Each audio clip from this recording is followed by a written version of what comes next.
Welcome to this explainer. So picture this. Back in December of last year, Mahan Air, which if you didn't know is Iran's largest private airline, makes this huge, rather surprising announcement. They roll out a bunch of brand new, highly anticipated routes. But the kicker? They were going to fly them using a newly acquired fleet of Boeing 777s. This was a massive, desperately needed upgrade for an Iranian aviation sector that has been, well, starving for updates for decades. It was a huge win for them, except for the United States Office of Foreign Assets Control, who basically took one look at this and absolutely freaked out, immediately recognizing a massive breach of international sanctions. Which brings us to the obvious question. How on earth do you smuggle 5 massive Boeing 770s?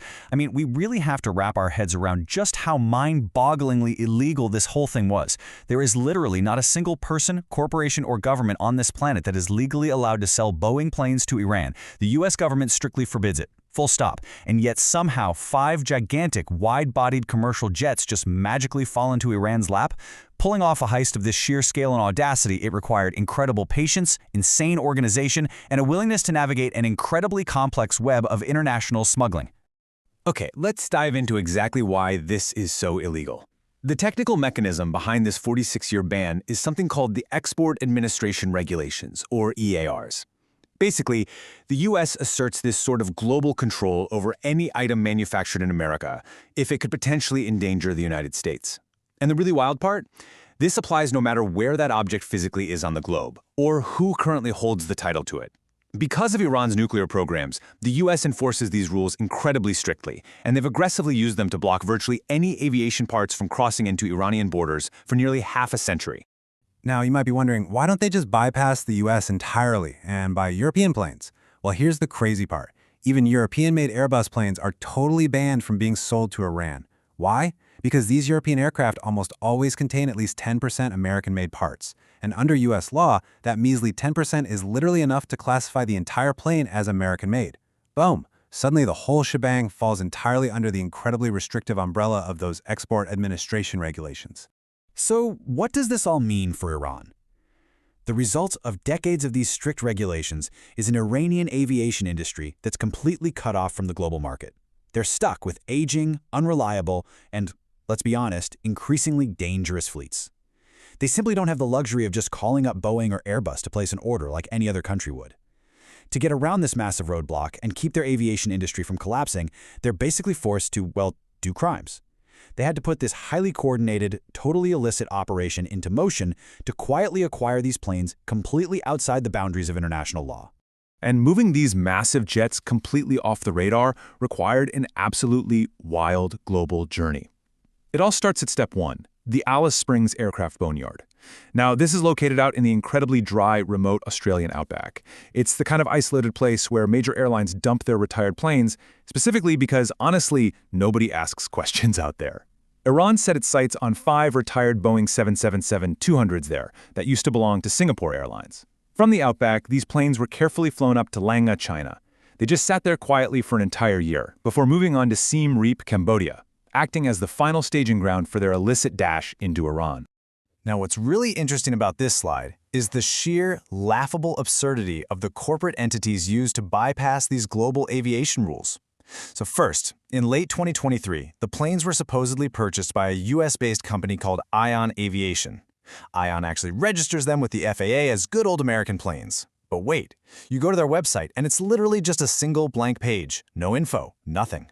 Are we really supposed to believe they have the $50 million lying around to buy 5 commercial jets? Highly, highly suspicious. Then, out of nowhere, the planes are sold to Udon Aviation, a company based in Madagascar that didn't even bother to design a company logo. But here's the genius part. By shifting ownership to Madagascar, the planes suddenly become the legal responsibility of the local civil aviation authority there, effectively shielding the entire fleet from strict Western oversight. Now, moving the planes from China over to Siem Reap, Cambodia, exploited yet another major bureaucratic loophole.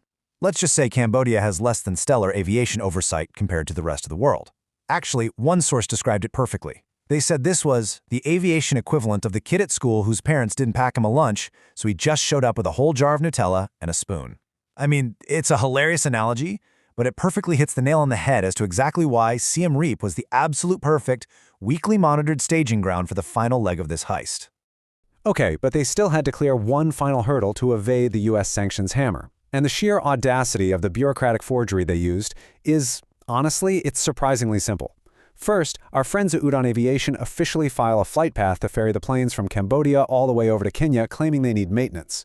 Then, they deliberately miss their scheduled window and just watch the official flight path legally expire in April. So what's a global smuggling ring to do? They literally just scribbled out the word April on the official paperwork and hand-wrote July instead. It is forgery at its absolute simplest, and incredibly, nobody seemed to notice or raise a single red flag. So July 15th rolls around. Using that highly questionable, scribbled-on paperwork, the convoy of 5 massive 777s takes off and heads northwest. Technically, according to their forged documents, they are en route to Kenya. But as they fly, their actual flight path takes them directly over Afghanistan. Now, this is an infamously poorly monitored patch of international sky where air traffic control is currently being handled by the Taliban.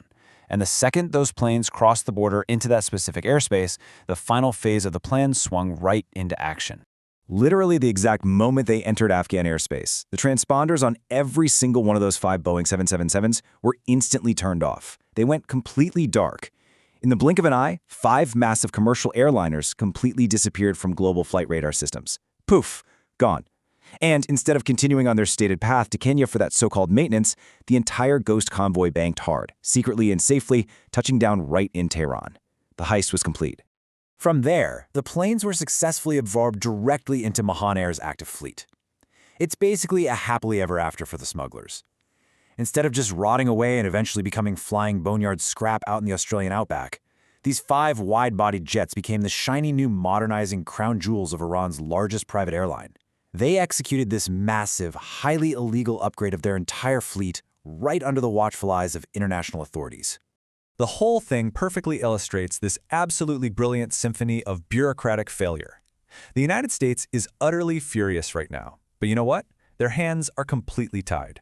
They can't drop the sanctions hammer on Udon Aviation because, well, it's a fake company that essentially doesn't exist. And every other shell entity or oversight body involved along the timeline, they can just throw their hands up in the air, play dumb, and claim they were tricked by some forged paperwork. The U.S. literally has nobody left to punish.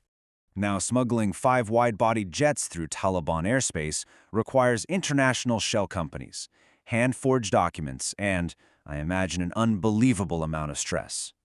Getting a fresh meal delivered right to your door? Well, that is significantly easier, totally legal, and way more delicious. Which brings me to a much simpler way to solve your own daily logistics without, breaking international law. I personally hate wasting my valuable time trying to piece together ingredients for meals that honestly don't even turn out that great, which is exactly why Factor is such a real game changer. They deliver fresh, never frozen meals straight to your door, and they are incredibly efficient. We're talking ready to eat in under 2 minutes. You get these amazing chef-crafted choices, everything from high-protein meals to gourmet options featuring actual truffle butter. It really saves you from the daily cooking grind. Just click the link in our description to get 50% off your first box and make your life a whole lot easier. So as we wrap up this explainer, there's one final, really big question that kind of lingers. If a loosely organized, shadowy operation can successfully make 5 massive Boeing 777 commercial airliners completely vanish into thin air, bypassing decades of the strictest regulations on the books, what else is currently slipping through the cracks of our global bureaucracy right now? Thanks so much for joining me to explore this. Keep learning and keep questioning what might just be hiding in plain sight.